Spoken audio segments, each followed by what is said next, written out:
What price would you pay for luxury? For Amma, a beautiful young woman from a small Nigerian village, the answer was nearly her life. Blinded by dreams of wealth and dazzled by a mysterious businessman's gifts, she ignored all the warning signs until it was almost too late. This is no ordinary love story. It's a chilling tale of ambition, deception, and the dark underworld of ritual sacrifice that lurk beneath flashy cars and expensive promises. The story I'm about to tell you has been whispered from mother to daughter, across generations, as a warning. Be careful what you wish for, and be even more careful about who offers to give it to you. Ladies and gentlemen, this is the price of ambition. A true Nigerian cautionary tale that might just save your life. Before we begin, please remember to like this video and subscribe to our channel for more African folktales and their modern interpretations. Now, let's journey to a small Nigerian village where our story begins. In a small rural Nigerian village in southeastern Nigeria, lived a young woman named Amma. She was blessed with extraordinary beauty that turned heads wherever she went. Her skin glowed like polished mahogany in the sun, and her smile could light up the darkest nights. But Amma's beauty was both a blessing and a curse. From an early age, Amma had been told about her beauty. Elders of the village would comment to her mother, "This one will marry well." Young men would find excuses to pass by her father's compound. By the time she was 20, many suitors had approached her father to discuss marriage arrangements. But Amma had other ideas. Unlike many girls in her village, she had received some education in the missionary school. She had seen magazines from the city showing gleaming skyscrapers, fancy cars, and women dressed in beautiful clothes. These images had planted seeds of ambition in her heart. Amma would often say to herself, "Why should I marry a farmer or a local teacher when I deserve so much more? I am beautiful enough to catch the eye of a wealthy businessman from the city. I want a big house with servants, not a mud hut where I must fetch water from the stream every morning." Many respectable men from the village had asked for Amma's hand in marriage. There was Emeka, the school teacher, who had built a small concrete house with a corrugated iron roof, a sign of prosperity in the village. There was Chidi, the farmer who owned the largest yam farm in the district. And there was even the son of the village chief, who was studying to become a doctor in the city. But Amma refused them all. Her mother grew concerned. Amma's mother would say, "My daughter, beauty fades like the morning mists. It is character and hard work that build a good home. These men who approach you are respectable. They may not have fancy cars or big houses in the city, but they will provide for you and treat you with respect." Amma would reply dismissively, "Mama, you don't understand. Times have changed. I want more than just a respectable husband. I want to live in luxury, not spend my days pounding yam and washing clothes in the river." Amma's mother would shake her head sadly, knowing that her daughter's ambitions could lead her down dangerous paths. She had seen other beautiful girls from the village lured to the city with promises of wealth and glamour, only to return broken or not return at all. But Amma would not listen. She continued to dream of a wealthy suitor who would sweep her away from village life into a world of luxury. Amma often visited her friend Ada, who lived in a neighboring town. Ada was more worldly, having lived in the city for some time before returning to care for her aging parents. She understood Amma's aspirations, but also recognized the dangers that lurked in the city. One sunny afternoon, as the two friends walked along the dusty main road heading to the local market, a sleek black Mercedes-Benz slowed beside them. The tinted windows rolled down, revealing a handsome man with a dazzling smile. Ada whispered, "That is Obinna. He has a reputation around here. He is very wealthy, but there are many rumors about the source of his riches." Before Amma could ask more, Obinna had stepped out of his car. He was impeccably dressed in a tailored suit that looked like a cost more than what most villagers earn in a year. Gold gleamed on his wrists and fingers, and his shoes shone in the sun. Obinna said in a smooth, confident voice, "Good afternoon, beautiful ladies. I couldn't help but notice you both. My name is Obinna. I'm in town on business and would be honored if you would join me for drinks at the Royal Palm Hotel." Ada hesitated, but Amma's eyes lit up at the mention of the Royal Palm, the most luxurious hotel in the area. Before Ada could object, Amma had accepted the invitation. At the hotel, Obinna ordered expensive drinks and food without even glancing at the prices. He spoke of his business ventures in Abuja, his trips to Dubai and Europe, and his plans to expand his empire. Amma was captivated, while Ada remained cautious, noticing how Obinna was vague about the exact nature of his business. Obinna turned to Amma and said, "I find you fascinating. Would you honor me with a dinner date tomorrow? Just the two of us." Amma eagerly accepted. For the next 3 weeks, Obinna courted Amma with an intensity that left her breathless. He took her to expensive restaurants, bought her designer clothes, and showed her glimpses of the life she had always dreamed of. Amma thought to herself, "This is it. This is the man I've been waiting for. He can give me everything I've ever wanted." Each time Amma returned home from a date with Obinna, her mother noticed the growing collection of expensive gifts, a handbag that cost more than 3 months of a teacher's salary, gold earrings, perfumes with foreign names Amma couldn't pronounce. Amma's mother would say with concern, "My daughter, these gifts are too much too soon. What does this man want in return? Have you met his family? Does he respect our traditions?" Amma would reply dismissively, "Mama, you are old-fashioned. This is how modern relationships work in the city. Obinna respects me. He is just generous because he can afford to be." But Amma's mother couldn't shake her concerns.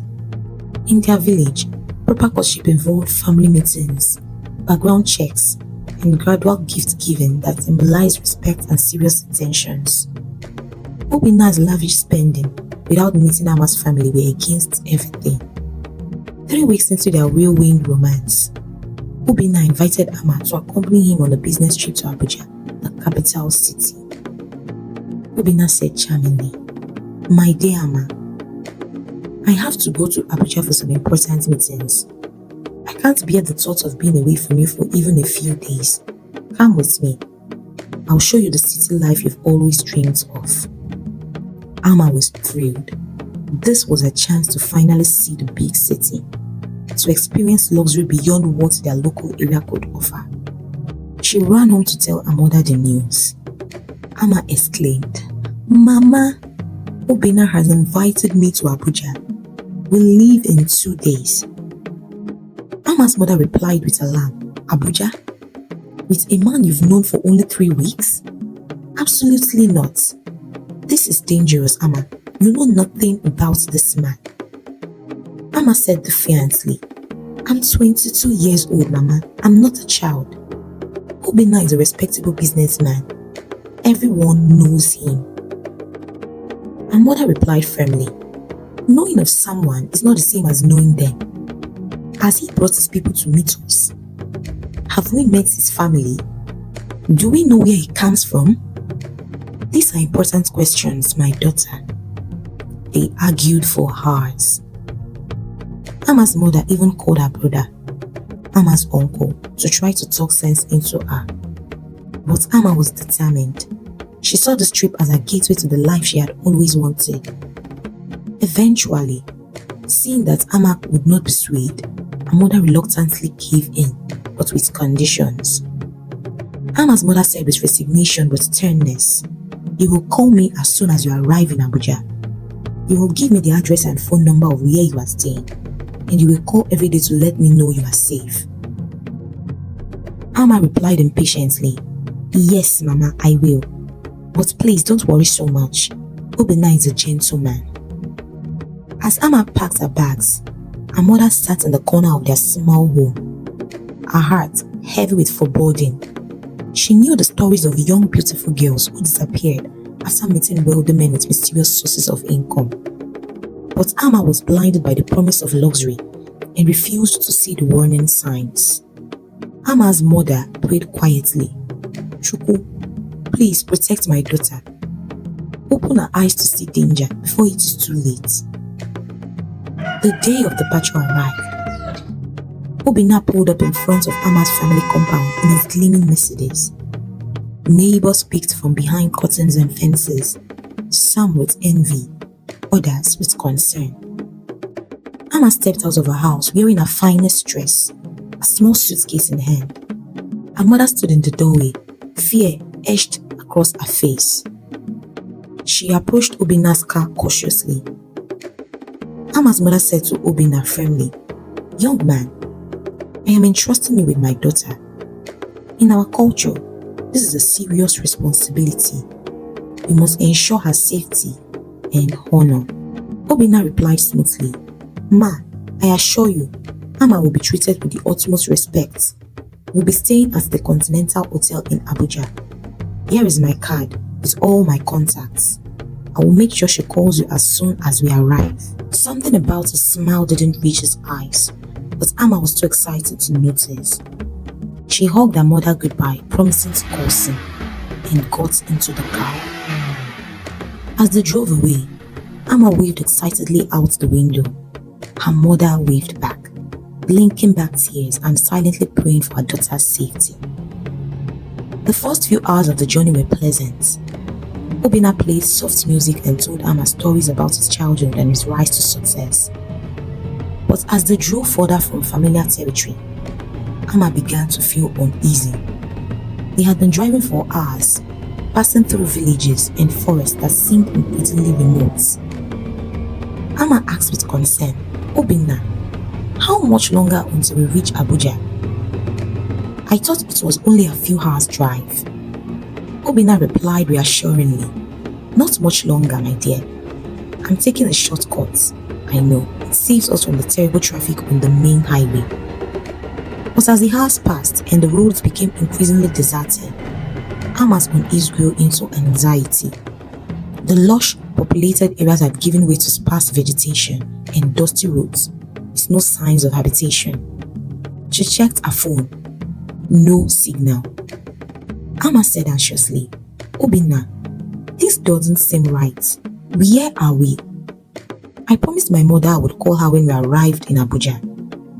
Obinna's tone changed softly. "Put your phone away. We are almost there. I have a surprise for you." The mention of a surprise momentarily distracted Amma from her growing fear. Perhaps he was taken her to a private resort, or maybe he had a special proposal planned. She tried to quiet her anxiety by imagining luxurious scenarios. But when they finally turned into a narrow, unmarked dirt road leading into a dense forest, Amma's heart began to race with fear. Amma said in panic, "Obinna, stop the car. This is not the way to Abuja. Where are you taking me?" Obinna's voice was now cold. "Be quiet. We are almost there." After driving down the dirt road for what seemed like an eternity, they arrived at a clearing. In the center stood a dilapidated building that looked more like the luxury hotels Obinna had promised. Two men emerged from the shadows, their expressions grim. Amma asked in terror, "Obinna, what is this place? Who are these men?" Obinna's charming mask was now completely gone. "This, my dear Amma, is where you will fulfill your purpose. Did you really think someone like me would be interested in a village girl like you for marriage? You were chosen carefully, young, beautiful, and most importantly, with few connections in the city who would ask questions." The horrible truth dawned on Amma. The rumors about Obinna were true. He was not a legitimate businessman, but someone involved in dark practices. The stories of ritual killings for wealth, money rituals as they were called, had always seemed like distant tales meant to frighten children. But now, Amma was living this nightmare. Obinna said coldly, "I'm sorry, Amma. You seem like a nice girl. But my wealth requires sacrifices. The native doctor requires a beautiful virgin for the ritual that will multiply my fortunes. It's nothing personal, just business. Ama's blood ran cold. She looked around desperately for a way to escape. The two men approached the car, ready to grab her. In that moment, Ama remembered her mother's warnings, her uncle's suspicions, and Ada's hesitation when they first met Obinna. All the signs had been there, but she had been blinded by ambition and its flashy lifestyle. As one of the men opened the car door, instinct took over. Ama shoved the door hard against him, knocking him off balance, and darted out the other side of the car. She ran toward the dense forest, her heart pounding in her ears. Obinna shouted, "Get her! She must not escape!" The men gave chase. But Ama ran like she had never run before. The forest was dark and full of obstacles, but fear gave her strength and speed. She could hear the men crashing through the underbush behind her. Just when she thought her lungs would burst, she heard a commotion and gunshots. Looking back, she saw one of the men had fallen, hit by an arrow. The other two men scattered in fear. From the shadows emerged an elderly hunter, his bow still raised. The hunter said in a local dialect, "Quickly, child, this way." Without hesitation, Ama followed the hunter deeper into the forest. He led her to a small settlement where other hunters lived. They gave her water and listened to her story with grave expressions. The hunter said solemnly, "You are not the first, child. Many beautiful young women have disappeared after meeting wealthy men with no clear source of income. Some are used for rituals, others are trafficked to other countries. You are fortunate to have escaped." The hunters helped Ama contact her family and escorted her back to her village. News of her narrow escape spread quickly, becoming a cautionary tale for young women with dreams of marrying wealthy strangers. Upon her return, Ama fell into her mother's arms, sobbing with relief and regrets. Ama said through tears, "Mama, you were right. I was foolish. I almost died because of my greed and ambition." Ama's mother held her daughter and said, "Shh, my child, you are home now. That is all that matters." In the days that followed, Ama learned that the police had been investigating Obinna for months. He was suspected of being involved in a ring that lured young women for ritual sacrifices and human trafficking. The authorities had received reports of similar disappearances in neighboring towns. The hunter who had saved Ama turned out to be part of a community watch group that patrolled the forest where several bodies had been found in the past. They had been tracking Obinna's movements after receiving tips about his suspicious activities. As Ama recovered from her ordeal, she reflected deeply on her choices and the values she had dismissed. Ama reflected, "I was so focused on wealth and luxury that I ignored all the warning signs. I thought the village values of patience, careful courtship, and family involvement were outdated, but they were meant to protect us." Months later, Chidi, the farmer who had once asked for Ama's hand in marriage, approached her again. This time, he came with his family, following all the traditional protocols. Although he didn't have a flashy car or designer clothes, he had integrity, kindness, and honest work. Ama saw him with new eyes. She appreciated his gentle manner, his respect for her family, and his patience. She realized that true wealth lay not in material possessions, but in character, community, and love. They were married the following year. With their combined hard work and vision, they built a prosperous farm that employed many villagers. Ama started a foundation that educated young women about the dangers of getting involved with men of questionable wealth and the importance of preserving cultural values that protect rather than restrict. Ama's story reminds us that not all that glitters is gold. In our modern world, where social media often showcases wealth without revealing its source, young people can be easily lured by the promise of instant luxury. This tale reminds us to question sudden wealth, to value the protective aspects of our cultures, and to recognize The true prosperity comes from honest work, integrity, and community. In Nigeria today, organizations work tirelessly to educate young women about human trafficking and ritual killings disguised as opportunities. They teach them to questions. They teach them to ask questions like, what does this person do for a living? Have I met their family and friends? Why are they lavishing gifts on me so quickly? If you found the story valuable, please share it with someone who might benefit from its message. Remember to subscribe to our channel for more African folk tales and their modern interpretations. Until then, stay safe and remember, true wealth is measured not by what you have, but by who you are.